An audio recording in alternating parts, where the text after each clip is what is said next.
Bonjour à tous, c'est Serge Lipfine, bienvenue sur cette nouvelle vidéo. Alors aujourd'hui, je vais vous partager la routine matinale d'un millionnaire américain. Donc ce millionnaire, c'est Ed Mylett.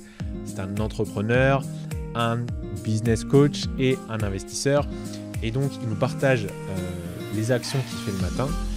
Et tout ça, vous pourrez retrouver dans son livre qui s'appelle Max Out Your Life, donc en français qui veut dire maximise ta vie. Et donc, vous pourrez retrouver ce livre en version audio gratuite sur Audible en description. Encore une fois, le but de cette vidéo et de cette chaîne, c'est de vous aider à améliorer votre vie et vos finances. Donc j'espère qu'il y aura des conseils intéressants que vous pourrez appliquer à votre vie. Alors le premier conseil qu'il nous donne, c'est de se lever tôt, ou j'ai envie de dire de se lever plus tôt. Bah oui, parce que quand vous vous levez plus tôt, potentiellement, vous avez plus de temps dans votre journée. Bon, bien sûr, si vous vous levez une demi-heure plus tôt et que pendant cette demi-heure, vous ne faites rien, il n'y a pas d'intérêt. Donc bien sûr, dans la suite de la vidéo, je vais vous parler de qu'est-ce qu'il faut faire pendant cette demi-heure ou cette heure où vous vous levez plus tôt. Alors il y a plein de gens qui me demandent comment on fait pour se lever plus tôt, moi j'arrive pas à me lever plus tôt, etc. etc. Alors là, le truc c'est pas de se dire je vais me lever une heure plus tôt du jour au lendemain. Le truc c'est d'y aller progressivement. Donc pour ce faire, par exemple la semaine prochaine, vous vous dites je vais me lever 15 minutes plus tôt. Donc vous commencez par vous lever 15 minutes plus tôt pendant une semaine et vous verrez qu'en fait 15 minutes c'est rien du tout. Et puis la semaine après vous allez vous dire allez, je suis un fou, je retente 15 minutes. Etc. jusqu'à arriver à une demi-heure, une heure plus tôt. Faut pas non plus pousser les bouchons trop loin. Mais vous allez voir qu'au final, vous allez vous adapter rapidement. En fait, c'est juste que vous êtes habitué à vous lever à une certaine heure. Mais contrairement à ce qu'on croit, en fait, on n'a pas besoin de tant de sommeil que ça. Il y a bien sûr un minimum. Mais vous allez voir que vous pouvez vous lever plus tôt et vous en serez très content. Le deuxième conseil, ou la deuxième action qu'il fait dans sa routine matinale, c'est tout simplement de boire. Alors en fait, dès qu'il se lève, il nous conseille de prendre un grand verre d'eau et surtout de le faire avant le premier pipi du matin pour bien évacuer les toxines et tout ce qu'on a accumulé le soir ou en tout cas la veille ou pendant la nuit. Alors au-delà de ça, je rajoute un petit message, bien sûr, il ne faut pas boire que le matin, il faut boire tout au long de la journée parce que vous savez que boire c'est important pour nos organes, c'est important pour notre survie. Et c'est aussi important pour le cerveau. Quand vous avez un cerveau qui est hydraté, il fonctionne mieux. Il y a un truc que j'ai constaté aussi, et je suis sûr que vous l'avez constaté, c'est que des fois, vous avez l'impression d'avoir faim. Et en fait, quand on a faim, qu'est-ce qu'on fait ? On grignote, on mange, donc c'est pas bien, on prend du poids, etc. Mais en fait, le truc, c'est que la plupart du temps, c'est que vous avez juste soif. Donc en fait, il y a toujours une petite bouteille d'eau à côté de vous, et buvez régulièrement, vous allez voir que vous n'aurez plus cette sensation de fringale. Troisième conseil qu'il me donne, c'est d'avoir un réveil froid. Alors lui, en fait, il prend des douches froides. Alors pour la petite histoire, moi j'ai déjà essayé les douches froides. Franchement, ça fonctionne super bien. Dès que vous prenez une douche froide, vous êtes hyper chaud, hyper motivé dans la journée. Mais franchement, c'est dur de s'y mettre. Donc il y a une version un peu plus soft. C'est en fait de tout simplement vous mettre de l'eau froide le matin sur le visage. Alors ça aura quasiment le même effet. Donc ça va vous donner un gros coup de boost pour la journée. Et puis ça va vous maintenir éveillé parce que comme vous avez fait l'effort de vous lever plus tôt, parfois vous pouvez avoir l'envie de vous rendormir. Donc un petit coup d'eau au matin, vous allez voir, vous allez être chaud pour attaquer votre journée. Alors le quatrième conseil dont je vais vous parler, ça va être la partie moment de calme. Mais juste avant d'en parler, je vous invite à mettre un petit like bien sûr, ça fait toujours plaisir, à vous abonner à la chaîne si vous ne l'avez pas fait et à activer la cloche de notification pour ne pas rater les prochains contenus. Donc le moment de calme du matin, alors ça peut être de la méditation, ça peut être de la respiration, ça peut être une prière, ça peut être un moment de silence, vous l'appelez comme vous voulez, mais c'est important de commencer sa journée par un moment de calme. Et non pas comme on fait la plupart du temps, par le fait de prendre son portable et de regarder ses notifications et du coup de réagir à notre environnement. Le but en fait de commencer la journée par un moment calme, c'est justement de prendre l'ascendant en fait sur la journée et de prendre du temps pour soi, parce qu'on dit toujours qu'on n'a jamais le temps. Alors si vous ne savez pas comment faire pour méditer, vous allez sur YouTube, il y a plein de vidéos, vous tapez méditation guidée dans la barre de recherche et vous allez trouver plein de choses. Sinon, il y a une technique assez simple que moi je fais, c'est tout simplement d'inspirer pendant 4 secondes avec le nez, c'est ça, de retenir sa respiration pendant 4 secondes et d'expirer pendant 4 secondes avec votre bouche. Vous allez voir, c'est très très simple, vous vous fixez un point dans votre maison et bien sûr, vous n'essayez pas de ne penser à rien, ça ne marche pas. La méditation, ce n'est pas le fait de ne penser à rien, c'est le fait justement de laisser venir vos pensées et tout simplement de les laisser venir et partir. Alors la méditation, c'est trouvé, ça a plein d'avantages, ça réduit les risques de maladies cardiovasculaires, ça réduit votre stress et ça vous permet d'être encore plus concentré. Donc, méditez le matin. La 5e action, c'est de mettre à plat vos pensées.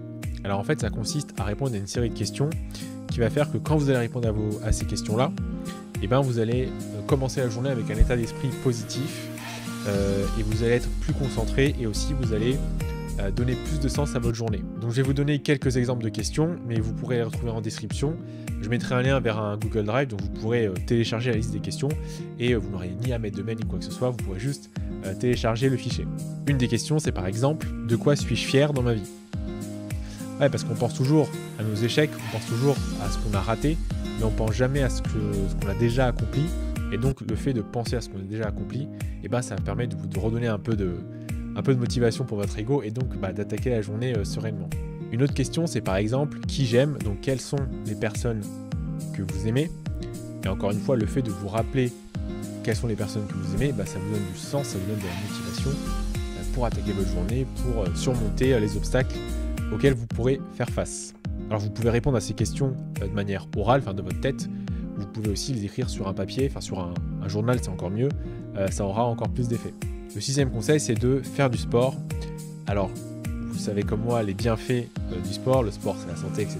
Donc je pense qu'on vous bassine assez la tête avec ça. Donc ça veut dire qu'il faut faire son sport le matin. Et je suis plutôt d'accord avec lui parce que c'est dur de faire du sport après sa journée de travail, si on considère que vous travaillez la journée comme la plupart des gens. Parce qu'on a toujours l'excuse d'être fatigué, on a déjà eu la journée qui est derrière nous, alors que si vous le faites le matin, vous aurez déjà fait le plus dur et en plus vous arriverez au travail tout pimpant, tout dynamique et avec plein d'énergie. Si vous ne faites pas du tout de sport, pas de panique, vous pouvez y arriver, il suffit encore une fois d'y aller progressivement. Le but, c'est pas de se dire, bon allez, dès demain, je m'inscris à la salle, je me lève 2 heures avant et je fais 2 heures de séance de muscu pendant toute la semaine. Vous y arriverez, mais pendant peut-être une semaine ou 2 semaines, vous n'arriverez pas à le tenir sur le long terme. Donc le truc, c'est peut-être se dire, allez, vous commencez par, 15 minutes de marche, juste de marche. Ou si vous avez un chien, vous sortez le matin, vous voyez. Et vous allez voir que déjà, ça va vous faire du bien, ça va vous faire sortir, ça va vous faire un peu bouger les articulations, etc. Peut-être un peu de cardio. Ou alors vous mettez sur YouTube, 15 minutes de HIIT. Donc HIIT, c'est High Intensity Training. Et donc, vous allez voir que vous allez déjà faire du sport le matin et vous allez vous sentir mieux. Le sport, c'est comme beaucoup de choses. Des fois, on a la flemme de s'y mettre, mais une fois qu'on est dedans, on est trop content et on a envie que ça recommence.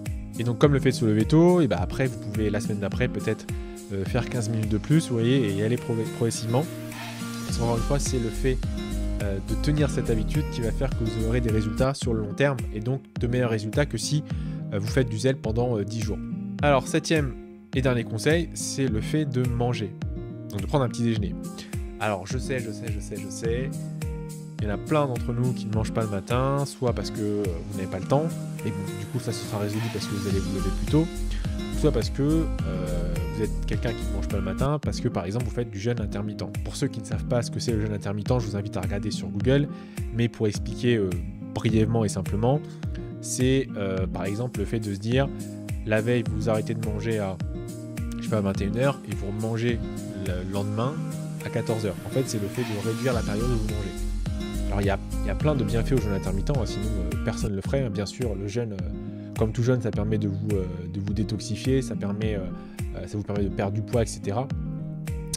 Mais en fait, ce qui nous dit Ed Mylett, c'est que tout simplement, le fait de manger va vous apporter de l'énergie. Et de l'énergie pour faire du sport, si vous allez faire le matin, et l'énergie pour votre journée. Donc vous voyez que dans ces conseils, il n'y a rien de miraculeux. Je pense que ce qui apporte le résultat, c'est encore une fois le fait de les faire avec assiduité et constance. Et c'est ce qui fait que la répétition va créer l'habitude et l'habitude va créer des résultats. Donc tous ces conseils, je le redis, sont disponibles dans le livre Max Out, version audio disponible gratuitement sur Audible, lien en description, mais c'est en anglais, attention. Comme tout livre de développement personnel, il y a beaucoup de théories et il faut pouvoir réussir à appliquer ces conseils à sa propre vie, donc il faut pouvoir réussir à créer ces changements. Et je le redis encore une fois, pour créer des changements, il faut y aller petit à petit, parce que sinon vous ne tenez pas ces changements et en fait ça va vous dégoûter de ça. Et c'est souvent aussi pourquoi on dit que tous ces livres de développement perso, ça marche pas, etc. Parce qu'en fait, au départ, on veut tout tenter et on tente tout, on essaie de tout mettre en place et on voit que ça ne marche pas. Pas parce que la méthode n'est pas bonne, mais c'est parce qu'on n'arrive pas à tenir un résultat sur le long terme, parce qu'on s'attend à avoir directement des résultats, alors que le fait même que ce soit une habitude, c'est que les résultats vont arriver sur le long terme. Maintenant que vous connaissez la routine matinale d'un millionnaire, je compte sur vous pour l'appliquer aussi. Dites-moi en commentaire si vous appliquez déjà ces conseils, peut-être que vous le faites déjà et que ça fonctionne. N'hésitez pas à lâcher un petit like et je vous invite maintenant à regarder la prochaine vidéo qui va se trouver par ici. Je vous dis à plus tard, ou plutôt à la semaine prochaine. Portez-vous bien. Ciao, ciao.